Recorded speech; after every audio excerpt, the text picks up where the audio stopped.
Sebentar, sing jaga, sing nanti jadikan jenengan nanti hostnya itu loh. Oh, iya. Sebentar.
Ini kayaknya bisa share screen dari sini.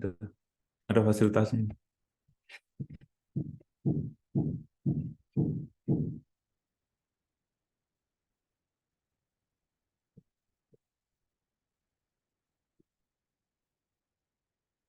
Udah terser deh. Bisa kelihatan Pak slide-nya. Ada. Oh, nggih. Ada. Wis bisa Ada berarti ya Pak fasilitas ya. share screen gini. Oke. Nggih ya. Kok sudah ya ini Pak Joko kok sudah ya? Iya, sudah jadi co-host kayaknya. Oh, sudah jadi co-host. Iya. Nggih Pak, nggih matur nuwun.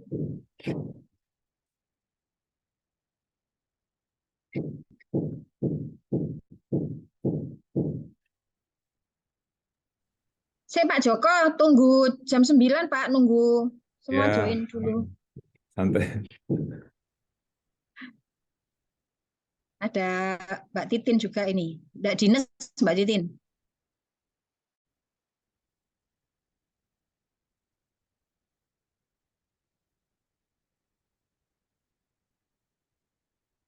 Ini yang ikut angkatan terakhir ya, yang mau wisuda ya?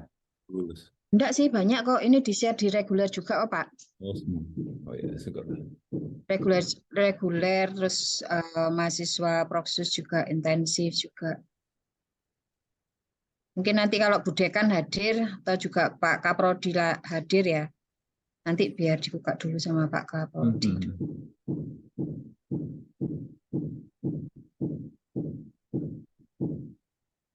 Ini libur apa tetap ke kantor, Pak? Tetap sampai jam apa? Tetap masuk sampai jam 1. Oh, tetap masuk sampai jam 1. Berarti ini lagi di Prodia ya, Pak? Iya, di ruangan. Nggih. Sugeng Enjang, Pak Sungging. Ini Kaprodi D4, Pak Joko, perkenalkan. Nggih. Selamat pagi, Pak Sungging. Nggih, pagi. Pak Joko dan Bu Destri. Nggih, baru bisa masuk. Pripun sehat Pak Joko? Alhamdulillah. Sehat, Pak. Ya, alhamdulillah. Beraktivitas di kantor.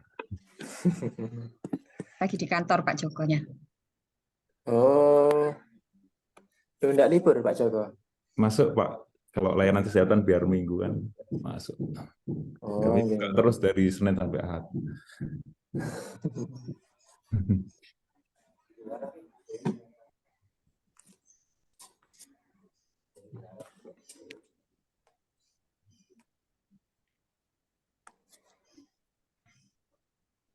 Pak Joko ini teman seperjuangan saya, Pak Sungging. Anu, teman kuliah berarti nggih, Bu? Satu angkatan sama Bu Iwis. Di AAK Kediri. Gak kenal Bu Iwis, Pak Joko. Gak kenal Iwis. Bu apa panggilannya? Destri. Oh, Bu Bu Destri. Oh, iya. Oh, kalau di sekolah panggilnya Bu Wiwis nggih, Pak? Bukan itu untuk Iya, orang-orang dulu yang akrab nama aja. kerennya tuh Bu Wiwis. Nama kerennya Bu Wiwis dulu.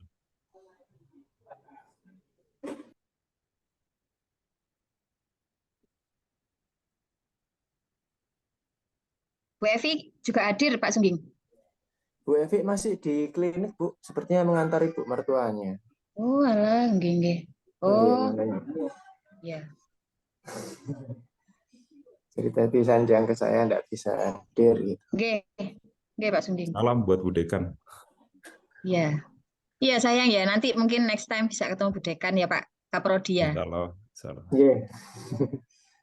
Niki ngapunten Pak Joko dan Bu Destri, saya pakai HP karena laptop Oh. saya lagi trouble. Walah, Oh, bolak-balik masalah ya, Pak Sungging. Kenapa, Bu? Kemarin sempat breakdown. Iya. Waktunya punya adik, Bu. Lah iya, wis kabeh wis wayahe duwe adik jenengan gak laptop tok putrane ya.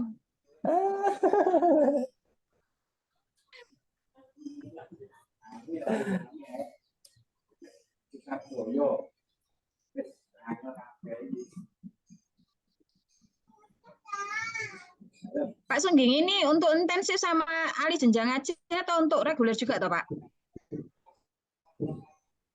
Ini untuk intensif sama ahli jenjang, Bu. Karena yang reguler itu masih UAS. Jadi Iya, mungkin kalau masih ujian, masih banyak yang ujian loh, Pak. enggak, makanya jadi banyak yang tidak bisa ikut kalau yang reguler, Bu.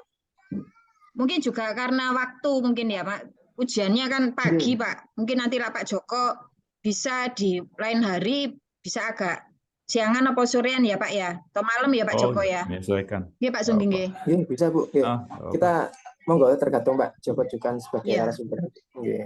Nanti kan berseri. Ya, Pak Iya. Joko ya. Insya Allah. Ya, insya Allah nanti Sudah UAS ya? Saya di sini belum ya, Pak. Di sini Agustus UASnya nanti. Iya. Agustus beda. ada lagi nggak Pak Joko nggak? Enggak, maksudnya UAS di kampus. Kebetulan saya Oh, juga di kampus juga di sini. Di Universitas berarti Megariski. berarti kita mendahului nih ya Pak. Bulan Juni sudah UAS. Jadi mulainya lebih cepat nanti semester selanjutnya. Sampun, Pak, dimulai? Sudah jam 9. Atau tunggu dulu Pak Sungging. Oke, ditunggu sebentar mawon Bu. Ya, tunggu dulu ya Pak Iya, Joko. nggak apa. Santai aja. Ya, oke. Ya Pak Noah.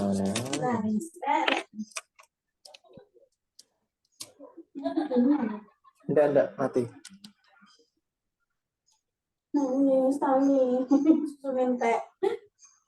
Susunya habis ya, adik nangis. Yang ahli jenjang berapa orang satu angkatan, Pak? Yang ahli jenjang berapa? Banyak benernya Pak. Mungkin juga kendala mereka juga mungkin masih ada yang masuk mungkin ya. Ya, kalau ahli jenjang sebenarnya Tadi tak sampai nanti ya sih, kita belum bisa. berarti mungkin ya sih standby kerjaan. Iya, kalau ahli jenjang kan biasanya udah kerja semua kebanyakan ya. Iya. Jadi bisa lebih diskusinya lebih berkembang gitu karena mereka juga mungkin Iya. punya pengalaman di tempatnya masing-masing. Betul.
Ampunten Pak Joko.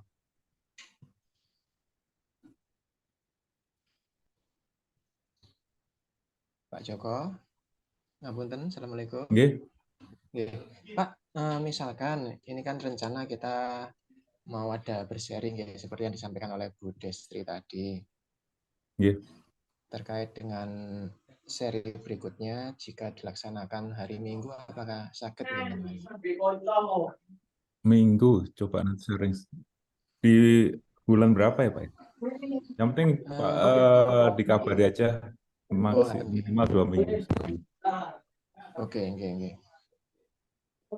Biasanya kalau saya kan keluar kota juga dari Ahad biasanya.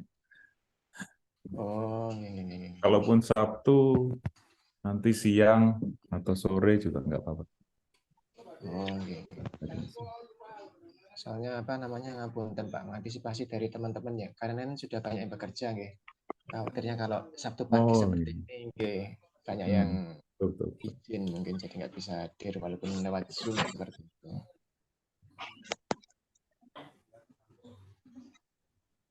Nggak apa-apa Pak, nanti dikomunikasikan aja.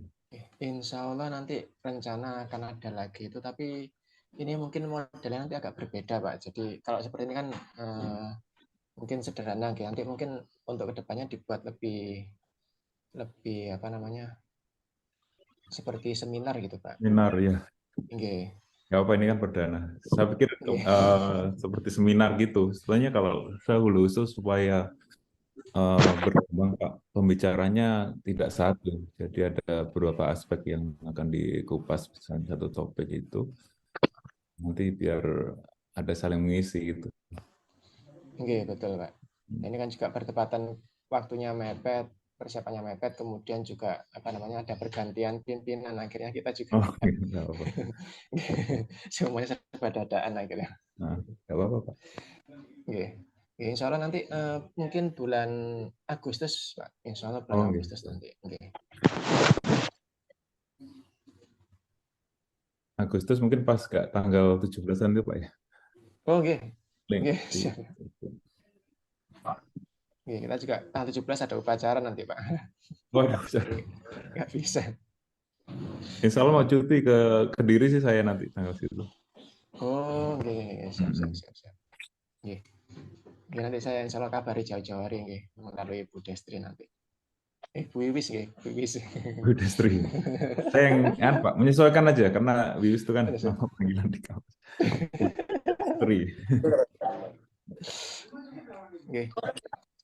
Jangan buka rahasia Pak Joko. Nah, Oke. Bu Destri mungkin bisa kita mulai, Bu. Sudah Nggih. teman-teman sudah mulai banyak yang Ya. masuk. Baik. Baik, saya mulai ya. Untuk para mahasiswa yang mungkin belum join, silakan join. Saya buka. Assalamualaikum warahmatullahi wabarakatuh. Selamat Waalaikumsalam. pagi semuanya. Terima kasih pada yang terhormat Bapak Dr. Joko Widodo SSIMKes sebagai narasumber pada pagi hari ini di kuliah tamu. Juga terima kasih kepada Pak Sungging sebagai Kaprodi D4 yang juga rawuh pada acara kuliah tamu kita pagi ini. Juga kepada yang tercinta para mahasiswa semua, pada pagi hari ini kita akan memulai untuk awal kuliah tamu di semester terakhir ya, di semester ini di akhir dari semester ini kita ada program untuk kuliah tamu juga nanti akan disambung lagi dengan kuliah-kuliah tamu yang lain, di mana nanti per semester akan ada 2 kali kuliah tamu dari narasumber di luar PIKes. Monggo sebelum kita mulai, kepada yang terhormat Pak Sungging sebagai Kaprodi D4, mungkin ada yang akan disampaikan. Monggo Pak. Iya, Bu Destri. Terima kasih. Suara saya sudah terdengar jelas nggih, Bu Destri dan Saged Pak, nggih. Jelas, Saya. Pak. nggih, bismillahirrahmanirrahim. Assalamualaikum warahmatullahi wabarakatuh. Selamat Waalaikumsalam pagi. warahmatullahi wabarakatuh. Yang terhormat Bapak Joko Widodo selaku narasumber kita pada kuliah tamu hari ini, Ibu Dr. Evi Ratnasari Ekawati, Ibu Dekan Bikes Umaha yang kebetulan hari ini tidak bisa hadir karena sedang ada keperluan, dan juga Bu Destri selaku moderator dan MC pada kegiatan kuliah tamu hari ini. Tidak lupa juga teman-teman dari kelas reguler, intensif, dan ahli jenjang. Pada kesempatan hari ini kita akan mendengarkan dan melihat paparan materi dari narasumber kita, yaitu Pak Joko Widodo. Mungkin teman-teman sekilas mengiranya ini adalah Pak Joko Widodo yang presiden, ya. Karena saya juga sempat melihat sekilas, loh, ya, Bu Destri ini mengundang Pak Presiden untuk menjadi narasumber, waduh ini. Ya, nah nanti kuliah tamu ini diharapkan bagi teman-teman itu menambah wawasan dan khasanah mengenai teknologi laboratorium medik, di mana mungkin ketika di pekerjaannya atau mungkin di luar dari itu belum mendapatkan materi-materi seperti ini, maka ini merupakan suatu kesempatan bagi teman-teman untuk bisa mendapatkan ilmu atau bahkan sharing ilmu, sehingga nanti setelah lulus dari kampus Bikesuma benar-benar bisa mendapatkan materi dan wawasan yang lebih daripada sebelumnya. Kuliah tamu ini diselenggarakan sebenarnya itu satu semester itu ada 2 kali. Nah, tetapi kita juga melihat dari waktu dan juga yang lainnya, maka mungkin pada kesempatan hari ini kita baru bisa menyelenggarakan kuliah tamu, dan itu juga secara online via Zoom. Kedepannya mungkin akan kita kemas seperti seminar, jadi mungkin teman-teman seandainya ada artikel yang mau disampaikan bisa dipersilakan nanti. Nah, untuk hari ini mungkin teman-teman bisa menyimak dengan baik, dan jika memang ada pertanyaan mohon nanti disimpan terlebih dahulu ya, nanti akan diarahkan oleh Ibu Moderator terkait dengan pertanyaan. Jadi mungkin nanti paparannya atau materinya mungkin nanti Pak Joko Widodo bisa berkenan untuk membagikannya ke kita, nggih Pak, nggih. Siap. Seperti itu. Silakan. Mungkin supaya tidak terlalu lama, mungkin cukup dari saya. Kurang lebihnya mohon maaf. Wassalamualaikum warahmatullahi wabarakatuh. Waalaikumsalam. Baik, terima kasih Pak Sungging sebagai Kaprodi D4. Kepada para mahasiswa, sebentar lagi kita akan memulai untuk kuliah tamu yang akan disampaikan oleh Bapak Dr. Joko Widodo SSI MKes. Beliau juga sebagai praktisi serta sangat berpengalaman di dalam penelitian serta quality control ya di Laboratorium Prodia Makassar, sehingga sangat diharapkan pada kuliah tamu pada pagi hari ini mungkin apa yang akan disampaikan beliau akan menambah wawasan kita semua. Dan nanti setelah Pak Joko selesai memberikan kuliah, akan diberikan 3 kesempatan untuk pertanyaan ya. Untuk selebihnya dari pertanyaan yang akan dipilih nanti bisa sudah ditampung untuk nanti disampaikan kepada Pak Joko dan nanti jawabannya bisa menyusul. Baik, kepada yang terhormat Bapak Dr. Joko Widodo SSI MKes, kami persilakan. Terima kasih Ibu Dr. Christina Destri. Bismillahirrahmanirrahim. Assalamualaikum warahmatullahi wabarakatuh. Suara jelas? Waalaikumsalam. Jelas, Pak. Yang terhormat Bapak Kaprodi Fakultas Ilmu Kesehatan Universitas Ma'arif Hasyim Latif ya. Bapak Muhammad Sungging Pradana SPI SDRkes MSI. Dan moderator kita hari ini Ibu Dr. Christina Destri, Magister Imun.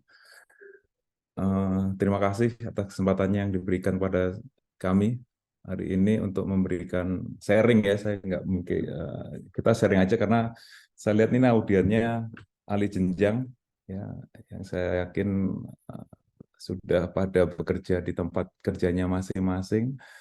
Nah, nanti kita akan banyak diskusi aja. Izin share screen ya.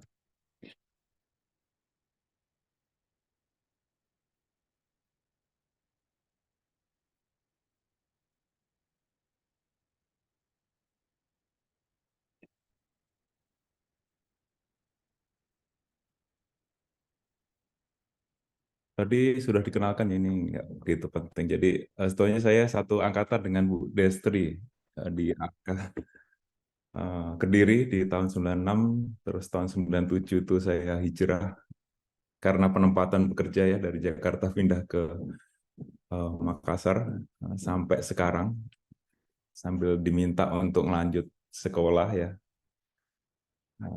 Semuanya di Universitas Hasanuddin di Makassar, yang mulai tahun 2006 itu masuk di Fakultas Farmasi. Saat itu pertama kali ada S1 analis.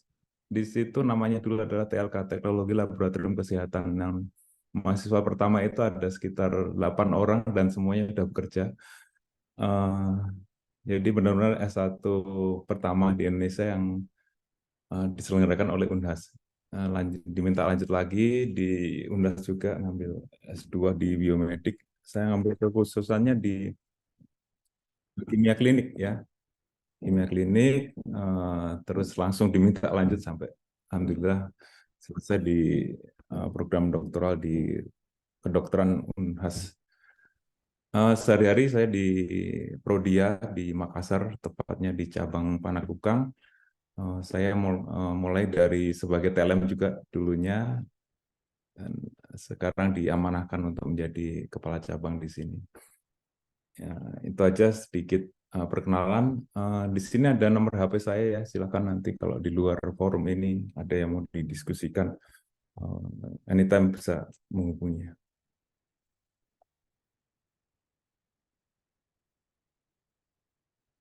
Nah, hari ini saya akan sharing tentang quality control di laboratorium. Saya yakin juga untuk quality control ini semua orang, semua TLM, semua manajemen yang terlibat di dalam suatu proses operasional sebuah laboratorium ini hukumnya wajib. Ya. Wajib karena ya kita melayani pelanggan pasiennya. Kalau kami biasa menyebutkan di sini pelanggan bukan pasien. Hari ini saya akan sharing bagaimana kita menerapkan sebuah program quality control yang dikaitkan dengan risk management atau manajemen risiko ya. Nanti saya akan kenalkan juga standar atau bakuan yang dipakai secara umum di seluruh lab baik di Indonesia maupun di dunia, standar ISO ya. Tepatnya ISO 15189. Saya rasa untuk teman-teman yang sudah bekerja di laboratorium sangat familiar dengan standar mutu dari ISO 15189 ini. Ini outline yang akan saya paparkan hari ini. Saya akan mulai dengan pendahuluan. Kita semua yang bekerja dalam sebuah layanan kesehatan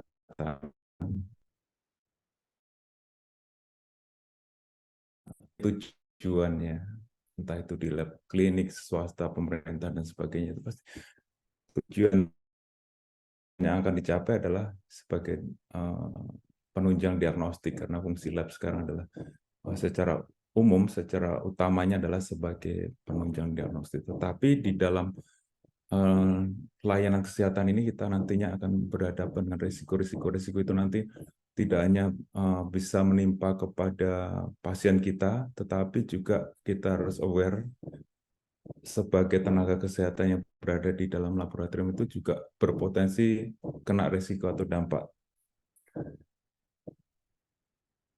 Risiko atau dampak itu atau yang sangat umum disebut dengan hazard adalah suatu kondisi yang tidak diinginkan tentunya, yang berpotensi bisa menimbulkan cedera ataupun kecelakaan ataupun kejadian yang tidak diinginkan yang bisa menimpa diri kita. Kalau kita compare di sini data yang ada di layanan kesehatan itu resikonya paling tinggi ya. Jadi kalau kejadian 1 tahun itu kalau di jumlah itu bisa lebih dari 100.000 kejadian yang tidak diinginkan yang menimpa baik pasien maupun tenaga kesehatan dibanding dengan yang lain-lainnya ya. Malah kita lihat di sini kalau yang pembangkit listrik tenaga nuklir itu justru paling aman di situ. Jadi kejadian hazard, kejadian yang tidak diinginkan itu hanya 1/100.000. Jadi bagaimana nantinya landasan ini kita akan terapkan dalam suatu sistem quality control bahwa tujuan kita itu adalah menyelamatkan pasien. Ada suatu ungkapan yang pernah disampaikan oleh Kohn ya, sudah lama ya. Jadi to err is human. Kita juga paling sering ya mendengar istilah kalau kesalahan itu adalah sifatnya manusia. Kesalahan itu manusiawi gitu. Dan kadang kita mentolerir ya. Tetapi kalau dihubungkan dengan dunia kesehatan yang saat ini kita jalani sama-sama itu, jumlah kejadian error yang terjadi di dunia kesehatan itu sangat tinggi, bahkan di atas 50% ya. Kita lihat datanya di sini dulu. Di Indonesia ya, Jadi kalau kita bagi kondisi yang menimpa pasien terkait keselamatan pasien itu dibagi menjadi 3. Kejadian nyaris cedera. Pak Joko, permisi, kok slide-nya belum ganti ya memang? Sudah saya. Apakah ada slide-nya sudah ada yang ganti atau belum? Atau tempat saya tok ini? Belum, Belum Bu. ganti, Pak Joko? Belum ganti, Bu. Oh Nah, iya, ini baru ganti. ini sudah ganti. Ya, maaf saya salah. Terima kasih Pak Joko. Ini kalau saya slideshow terganti nggak ya? Coba di slideshow. Ini slide selanjutnya sudah ganti? Belum ganti.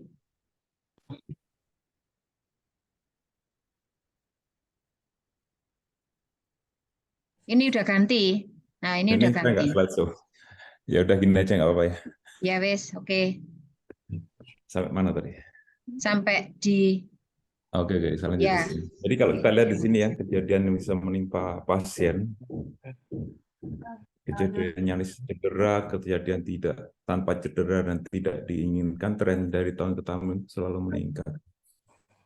Ya, selalu meningkat dan kalau kita lihat penyebabnya, ini sedang di sebuah rumah saya secara umum ya datanya. Kalau kita tahu di rumah sakit itu kan banyak bagian-bagian yang berkontribusi. Ya memang di sini kalau kita lihat 32% itu di bagian keperawatan, tetapi di sini kita lihat ada 6% yang disebabkan kejadian yang menimpa pasien itu di laboratorium. Ya, tentunya yang di laboratorium pasti ada kita sebagai TLM yang bekerja di situ.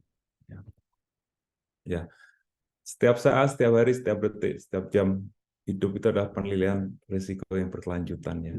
Ya, kita lihat di sini kalau lalu lintas pasti ada risikonya terjadi kecelakaan. Kalau kita makan sembarang fast food, junk food, risikonya kita bisa jadi obesitas, bahkan terjadi gangguan pada kardiovaskular.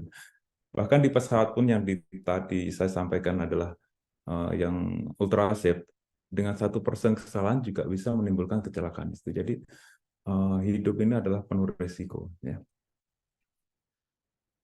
Kalau berdasarkan standar, sambil di sini adalah ISO 31000 versi 2008 yang disebut dengan risiko itu adalah pengaruh ketidakpastian terhadap suatu tujuan. Jadi yang disebut risiko adalah sesuatu yang belum terjadi, tetapi nanti bisa potensi terjadi, dan jika itu terjadi, hal itu bisa akan mempengaruhi tujuan, target, keselamatan pasien.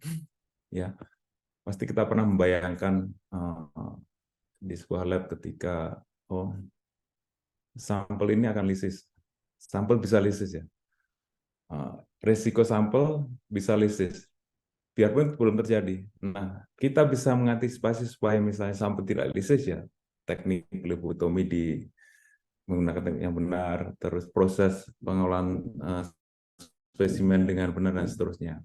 Nah itu kita harus bisa antisipasi di awal. Manajemen risiko mengatur yang seperti itu. Yaitu di sini yang disebut dengan risk management adalah kegiatan yang terkoordinasi,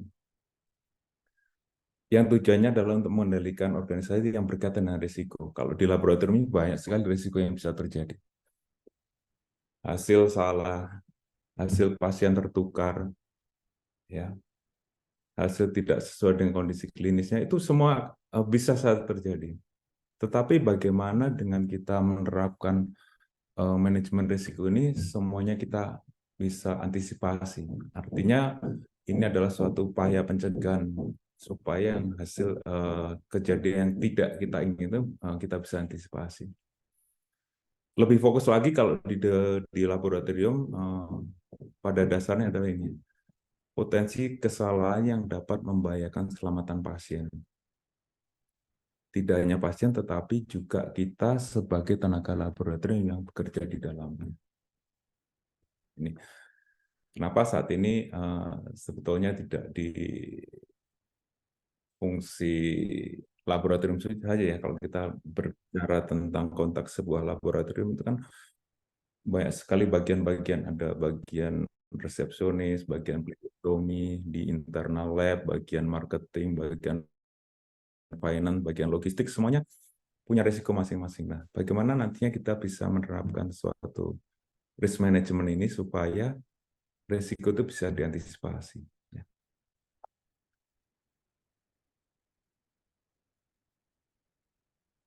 Nah, mengapa risiko manajemen risiko ini penting? Jadi, tujuannya adalah sebagai suatu upaya yang proaktif. Beda ya antara proaktif dan reaktif. Proaktif itu adalah mengantisipasi suatu hal yang belum terjadi, tetapi kalau reaktif, kejadian sudah terjadi, baru kita memikirkan bagaimana solusi yang akan dikeluarkan. Ya.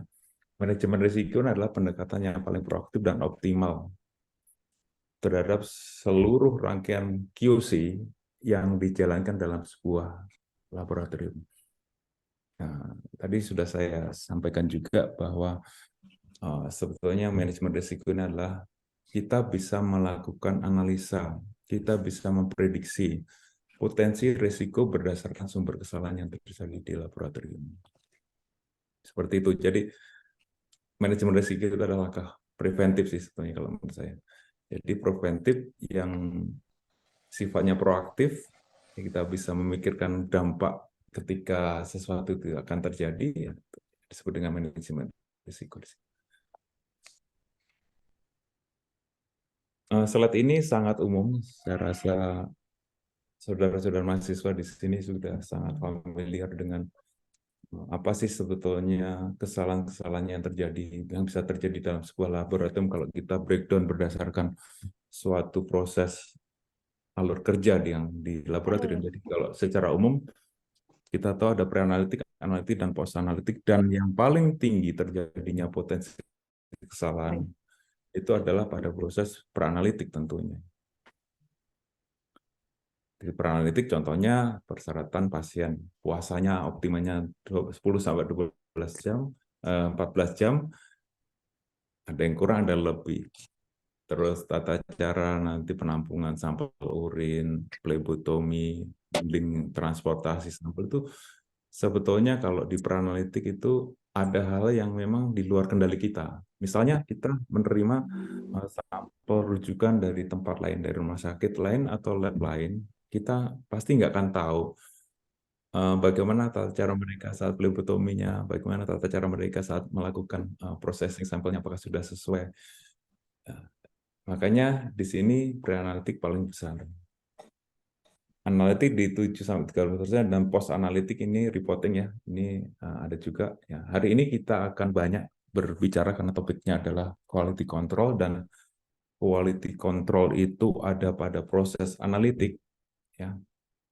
Nah, kita akan sering bagaimana kita menjalankan proses quality control itu yang tadi yang dikaitkan dengan tadi ya manajemen risiko yang terjadi di lab.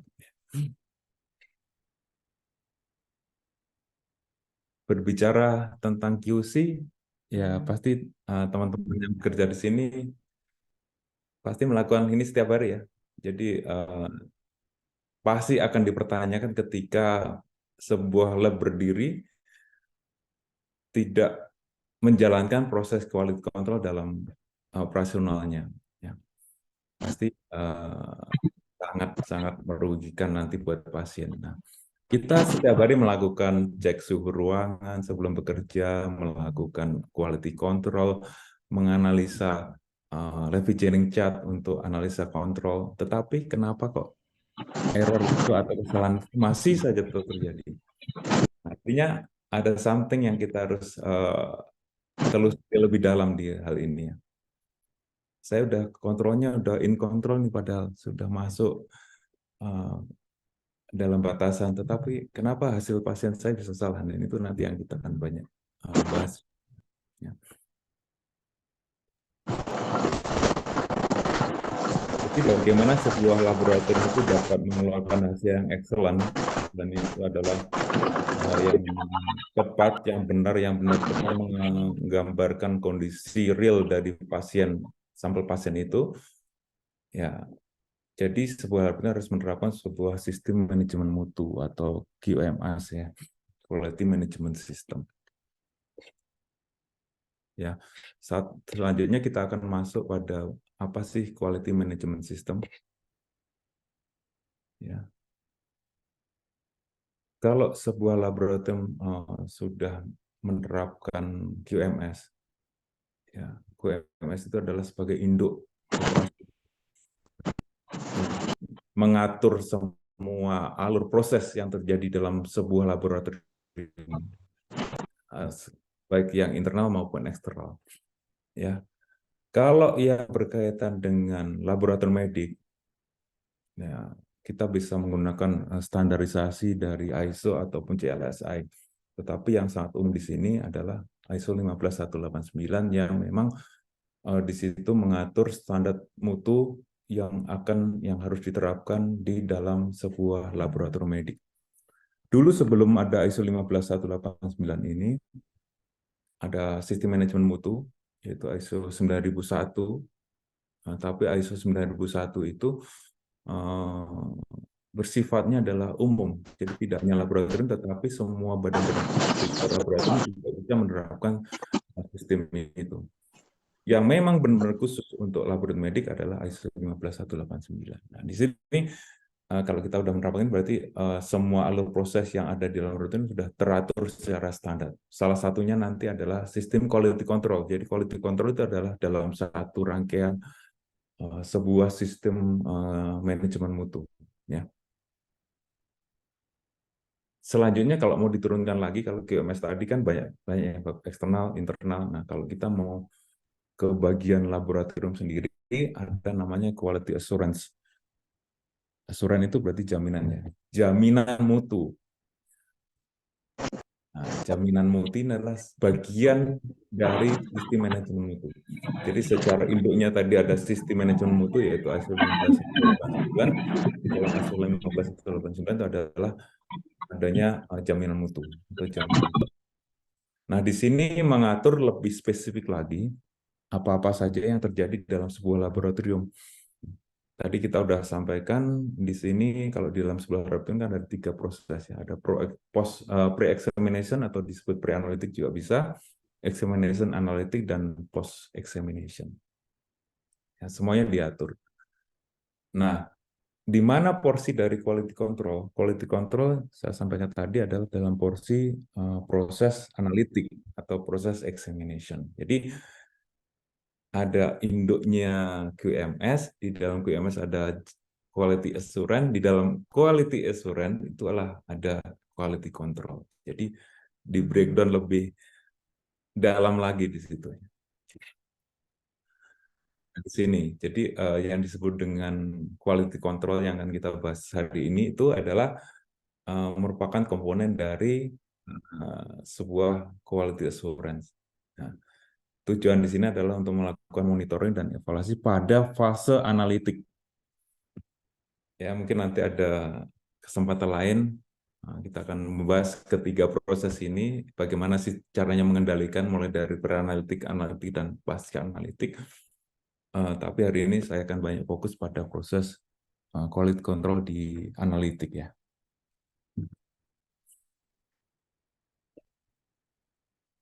Nah, mulai ya, sekarang kita masuk dalam sebuah prosedur quality control di sebuah laboratorium.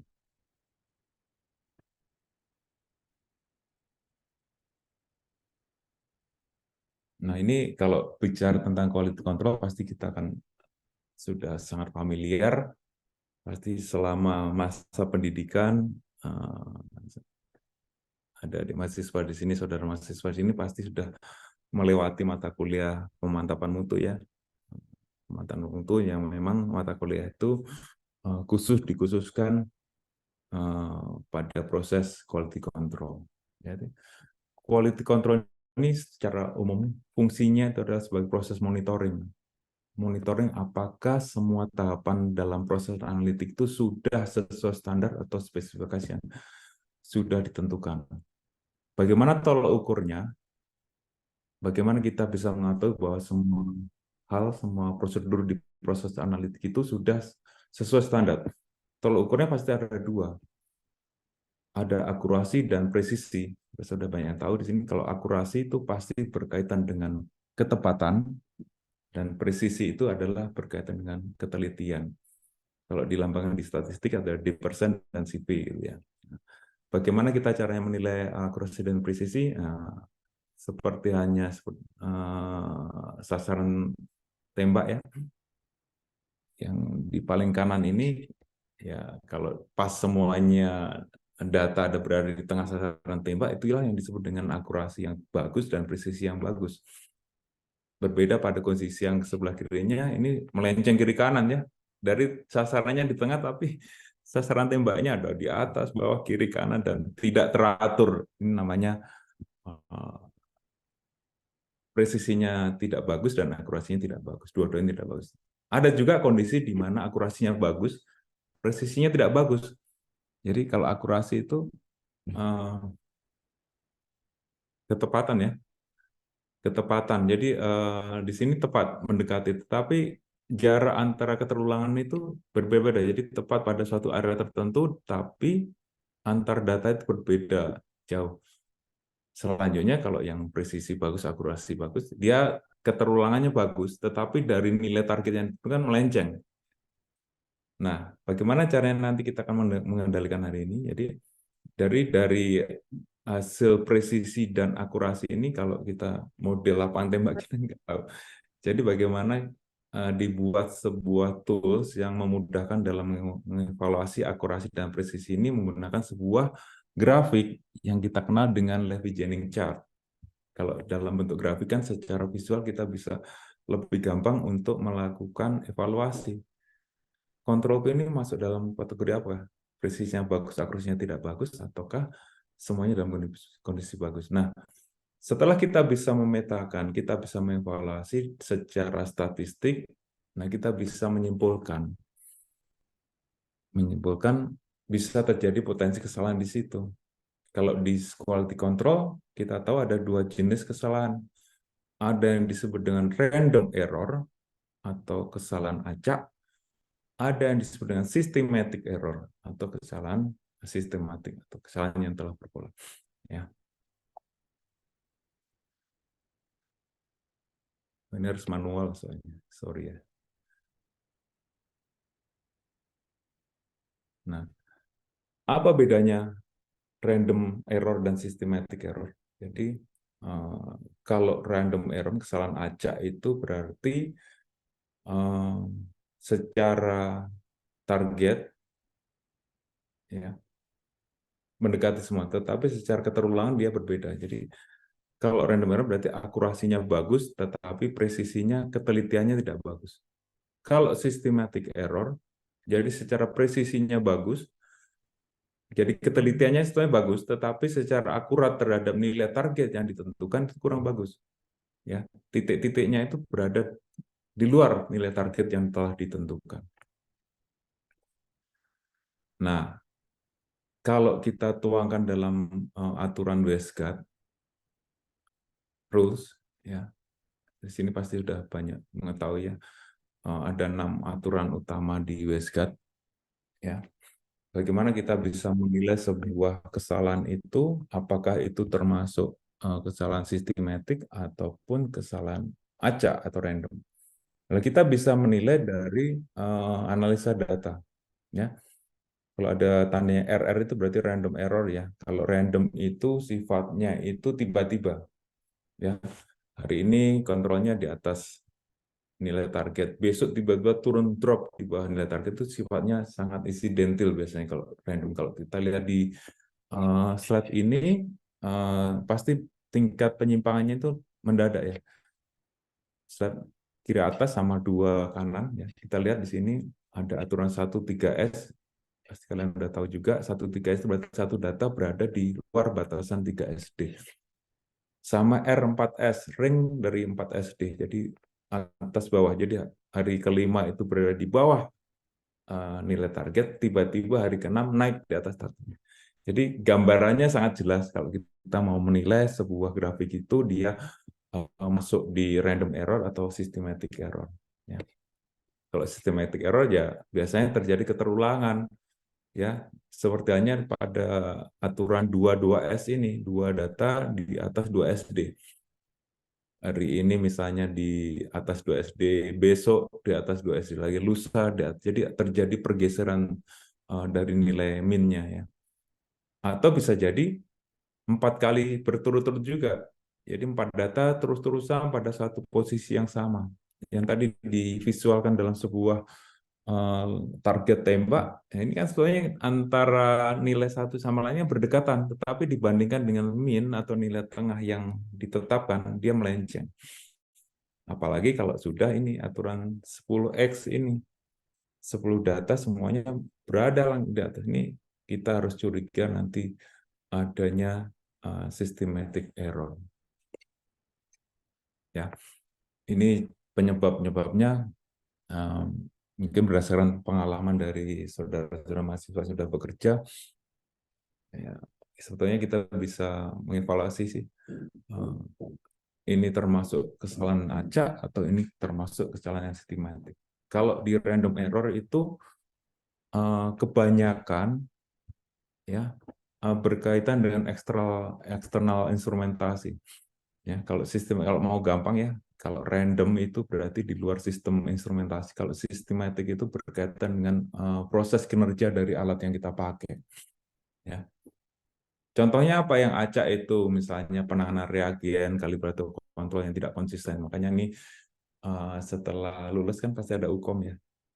UKOM itu salah satunya adalah bagaimana kita bisa menangani ya reagen, kalibrator kontrol itu antara cara satu TLM dan TLM lain, kalau tidak ada bakuan standarnya pasti akan beda-beda.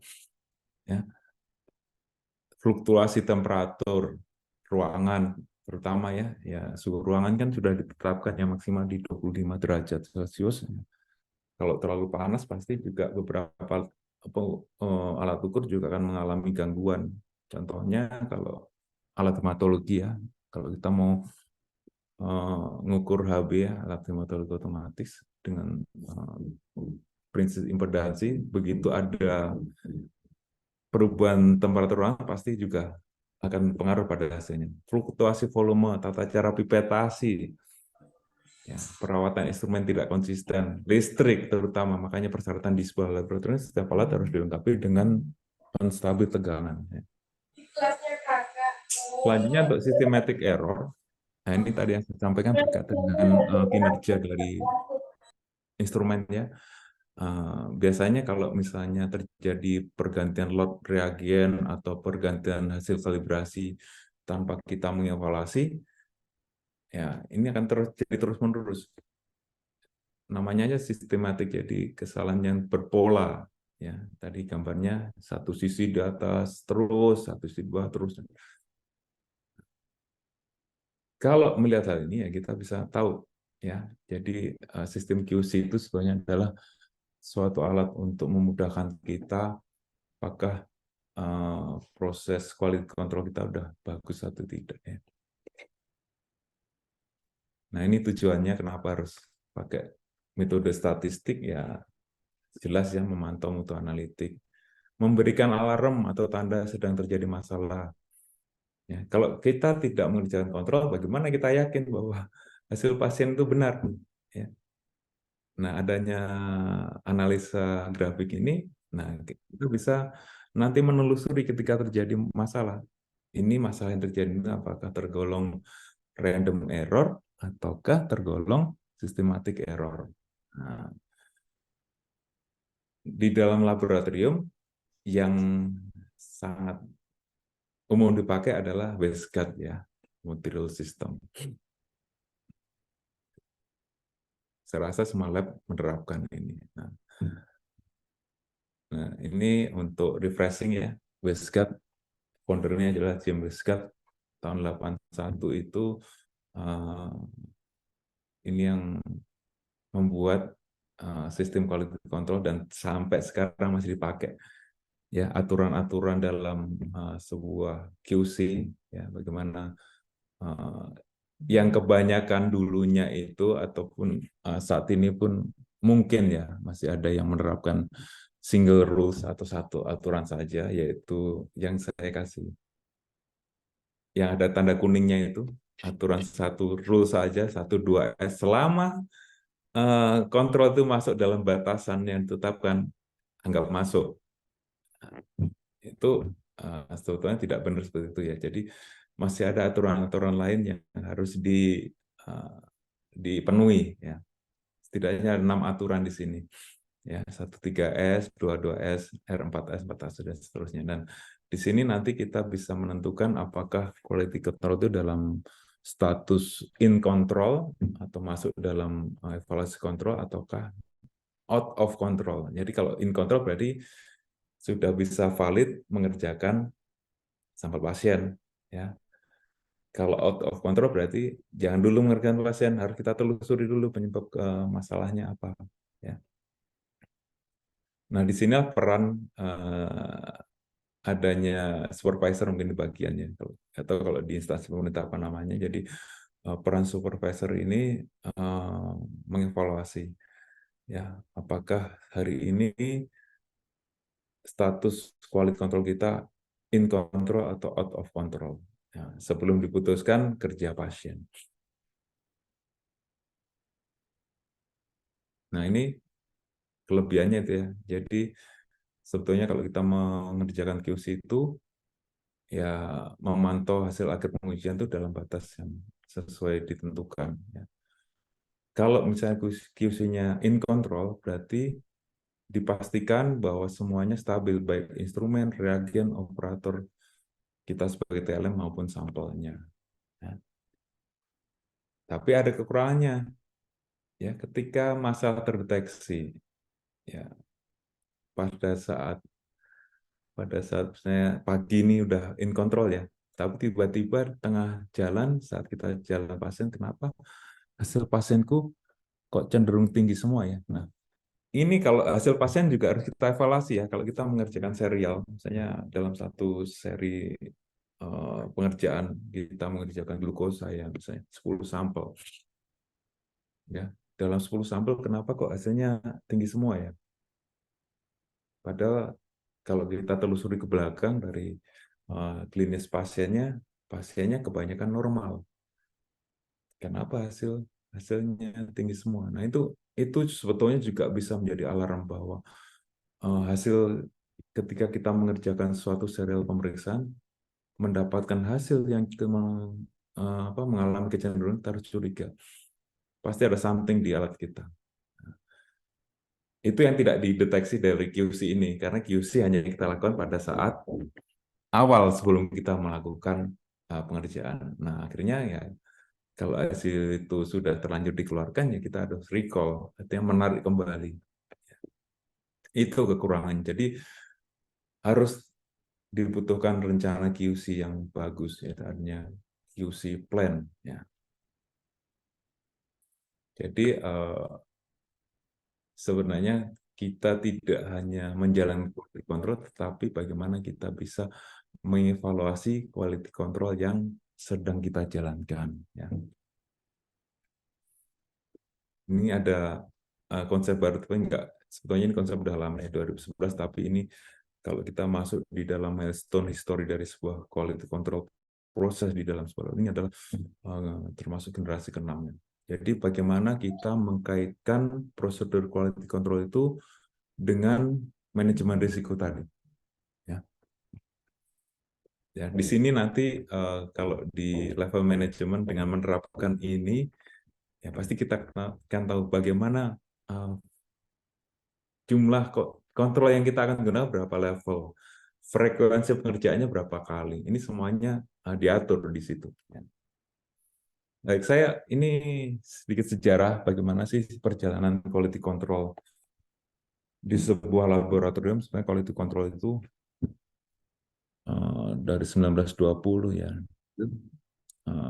Pertama kali sistem quality control di sebuah laboratorium dijalankan, tapi di situ hanya menggunakan satu single rule aja, ya, satu single rule yang tadi ya 1-2S. Jadi satu batasan aja itu dipakai selama hasil data kontrol masuk dalam batasan itu dianggap quality control bagus ya. sampai di akhirnya tadi yang saya sampaikan di tahun 80 itu ada James Westcott. Ya, James Westcott itu mengenalkan multi rule, jadi tidak hanya batasan 1-2 SD, batasan-batasan lain ada ya, ada 1-3S, 2-2S, R4S, full X dan seterusnya tadi itu menjadi sebuah tools yang lebih menggambarkan bagaimana kita mengevaluasi dengan benar sebuah data quality control.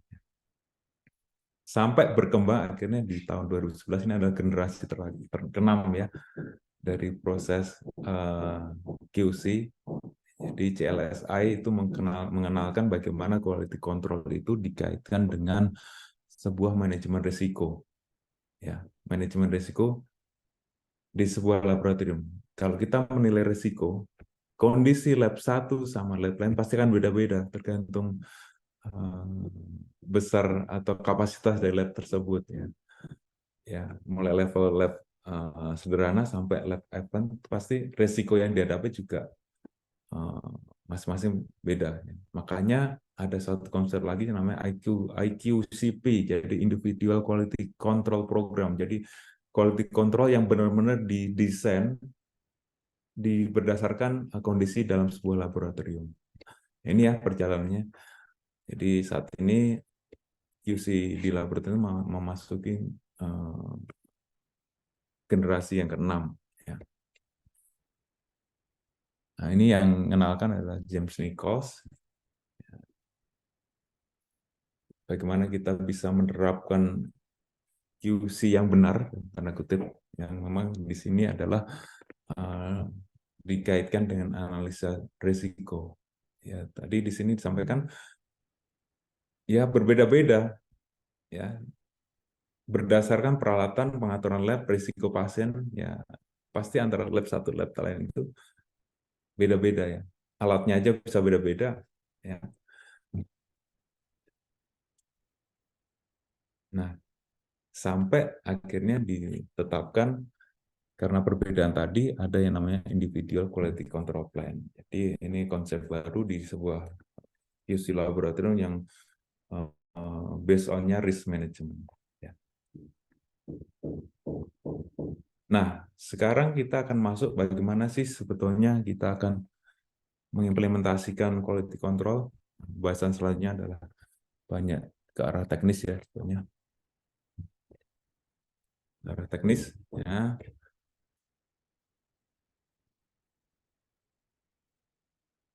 Bagaimana quality control saat ini? Jadi timbul pertanyaan seperti ini.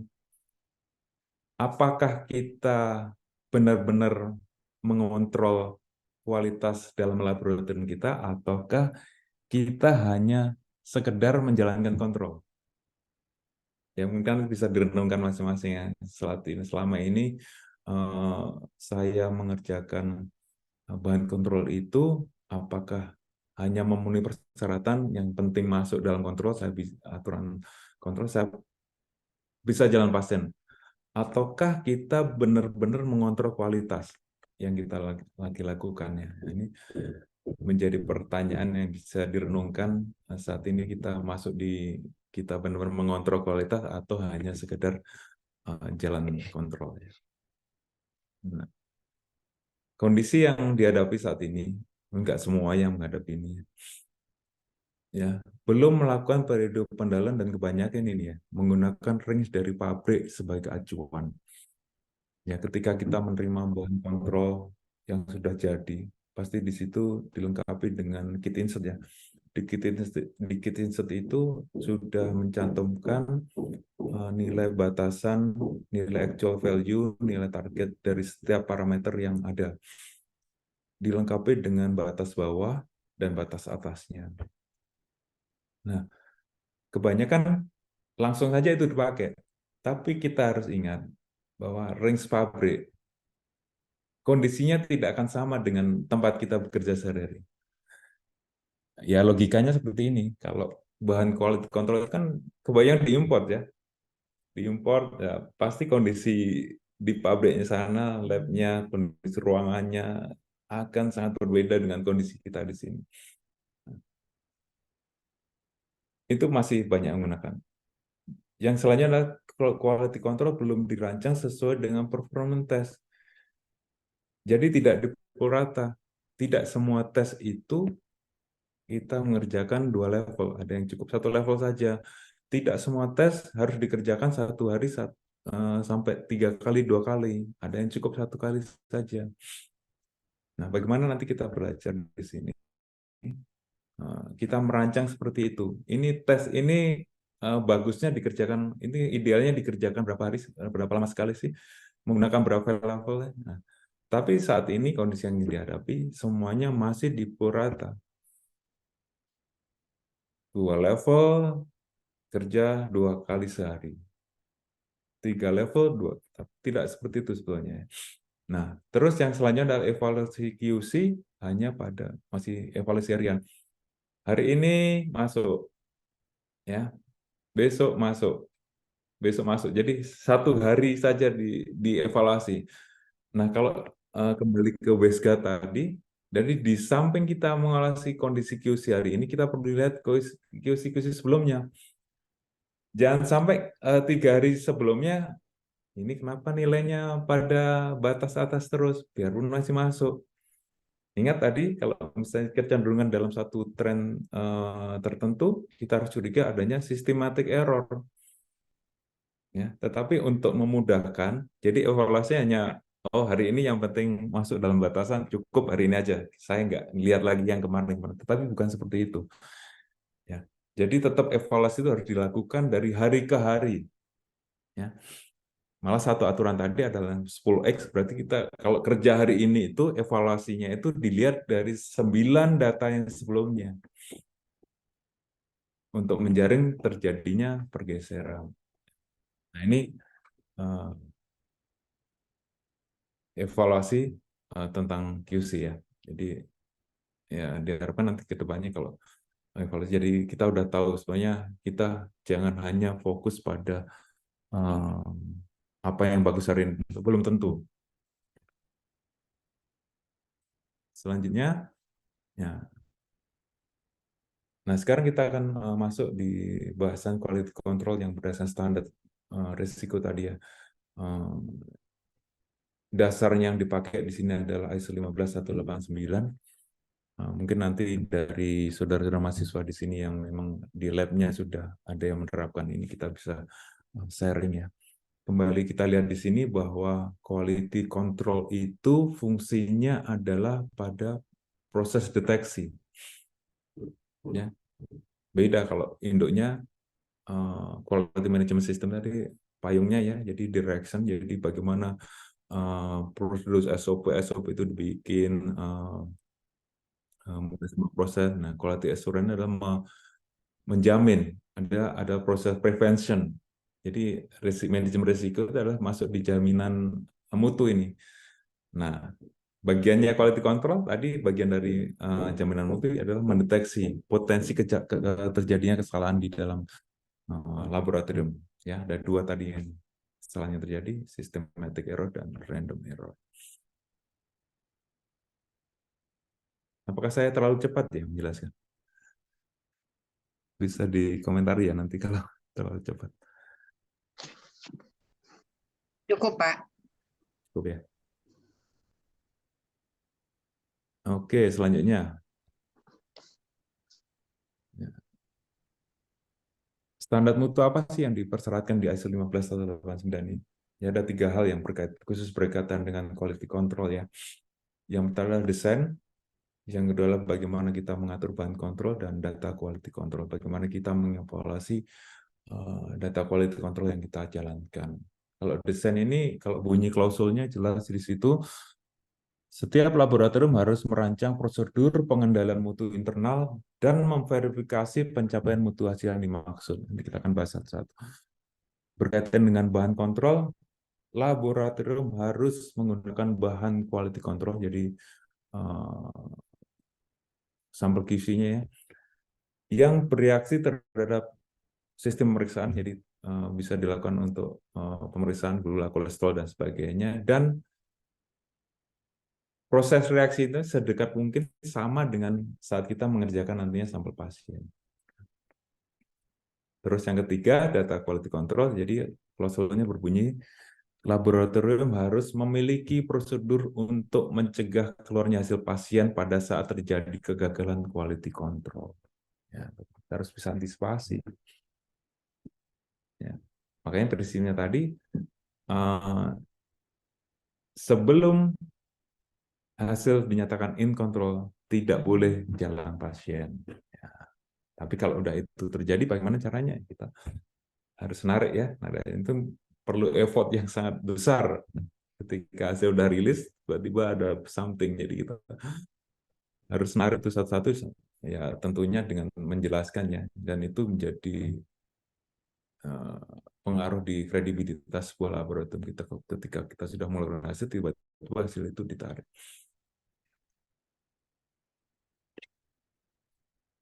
Nah, kita masuk di desain ya. Jadi tadi ya berkaitan dengan bagaimana sih kita bisa mendesain atau membuat rencana bagaimana QC itu kita akan jalankan berdasarkan standar tadi ISO ya.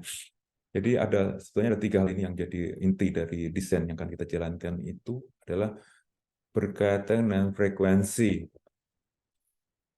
Frekuensi ini hubungannya tadi dengan berapa kali sih dalam satu hari itu kita mengerjakan bahan kontrol.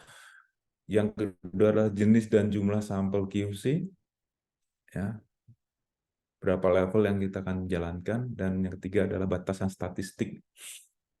Ya, batasan statistik ya tadi sebagai sarannya kalau kita melihat kondisi yang terjadi masih ada yang menggunakan batasan dari pabrik, jadi setiap laboratorium itu sebaiknya menentukan sendiri batasan QC. Nah, kalau kita sebuah laboratorium menentukan sendiri, berarti kondisi batasan QC itu memang disesuaikan dengan kondisi real yang ada di dalam laboratorium tersebut.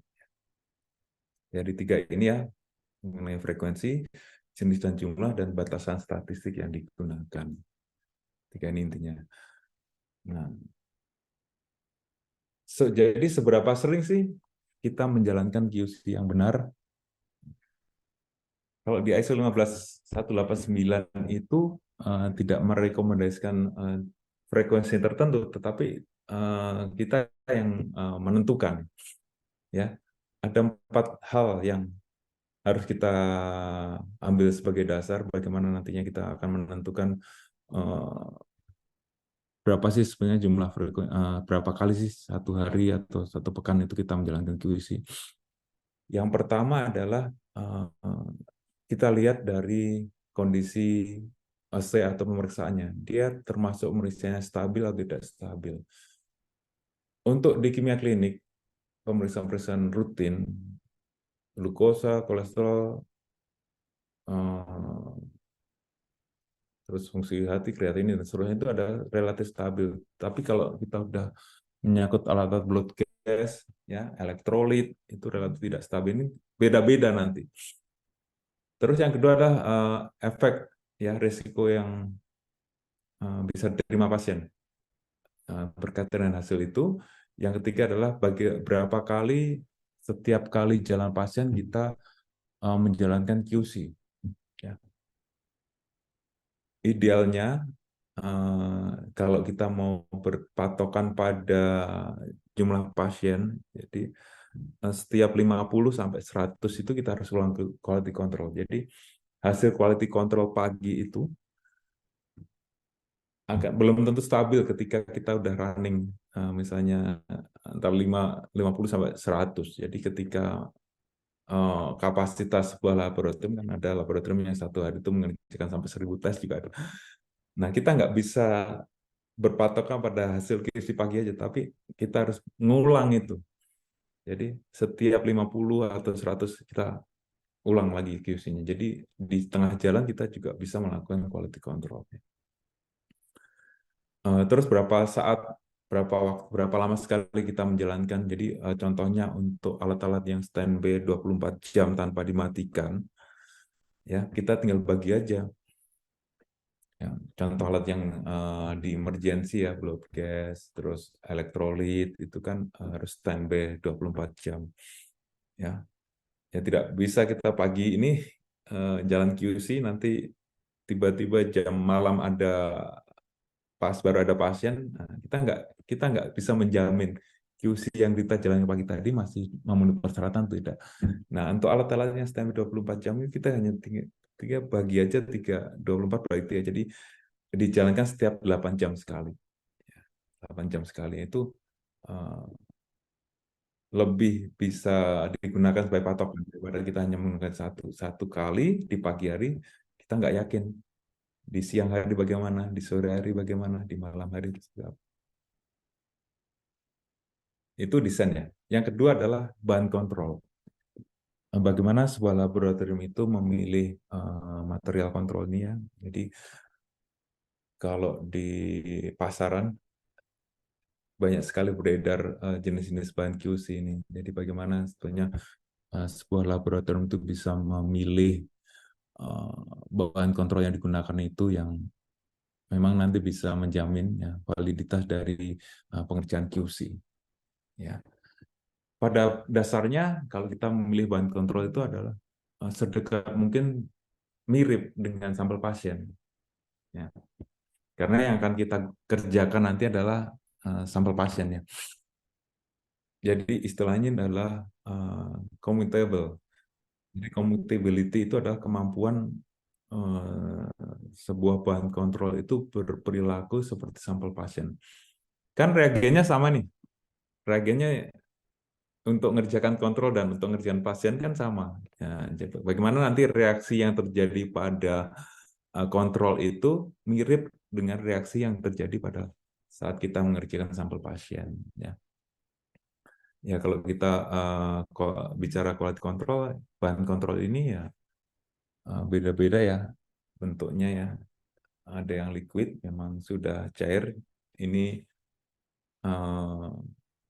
lebih memudahkan kita ya untuk aspek dalam saat preparasi itu sudah bisa dihilangkan untuk kesalahannya karena sudah disiapkan dalam bentuk liquid ya. Ada yang frozen, ada yang lyophilized ya. Lyophilized itu yang paling banyak digunakan, jadi beku kering. Jadi lyophilized ini yang nantinya membutuhkan penanganan khusus ketika kita mau menggunakan. Nah, di sini diperlukan kompetensi ya. Jadi bagaimana tata cara kita menangani bahan kontrol ini mulai saat mengeluarkan dari kulkas sampai nanti di ahli coating dan disimpan kembali saat digunakan itu perlu standarisasi. Ya. Nah, syarat selanjutnya adalah stabil dan tersedia dalam waktu lama. Nah, ini ya.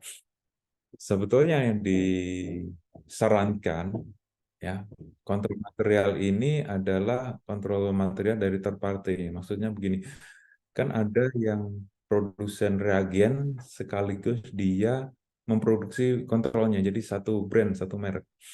Ya. Kelemahannya kalau kita menggunakan reagen dan kontrol pada satu pembekal atau vendor tertentu, kemungkinan untuk ganti lot itu lebih sering. Ya, jadi biasanya kalau misalnya ganti reagen biasanya diikuti dengan ganti load control. Nah, apa kekurangannya atau kelemahannya ketika load control itu sering-sering berubah? Jadi batasan yang kita sudah tetapkan tidak bisa digunakan. Ya. Jadi akan terjadi kemungkinan perbedaan antara CV dan D% dari masing-masing lot dari reagen kontrol tadi. Tetapi kalau kita menggunakan kontrol dari pihak ketiga, yang memang dia produsen memang khusus untuk menyediakan bahan kontrol. Nah, biasanya itu frekuensi perubahan lotnya itu relatif lebih panjang, bisa tahunan. Jadi apa keuntungannya? Ya, dalam 1 tahun itu kita menggunakan sampel kontrol dengan lot yang sama, sehingga presisi dan akurasinya kita bisa terus pakai. Ya. Nah, kebanyakan memang saat ini lab sudah menggunakan jenis kontrol yang memang disediakan oleh vendor yang khusus memproduksi bahan kontrol. Nah, ini juga yang harus diperhatikan ya, step by step bagaimana kita bisa menyiapkan bahan kontrol dengan benar. Karena ini dampaknya apa? Kalau dari tata cara penyiapan dan penanganannya sudah tidak benar, nah, nanti kalau kita lakukan potensi kejadian kesalahan lebih banyak ke random error. Ya, ya di sini macam-macam tergantung jenisnya apa.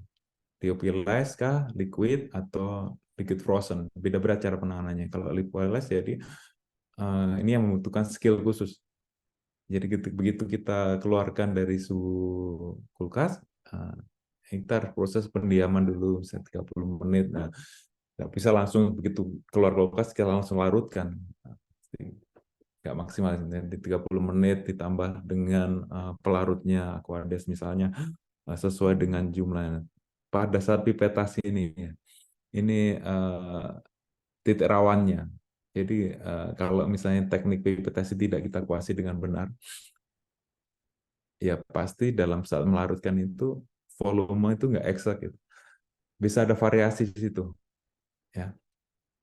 Setelah itu didiamkan, dirotasi, baru di ali coating dan baru disimpan di suhu beku ya. Nah, itu contohnya untuk yang lipolysis. Yang liquid juga, liquid ini lebih cenderung lebih gampang ya, karena kita tidak melakukan proses pelarutan. Ya. Nah, ini saya rasa untuk TLM ya sudah sangat dipahami ya, gimana urutan tata cara untuk kita menyiapkan bahan QC ini yang baik.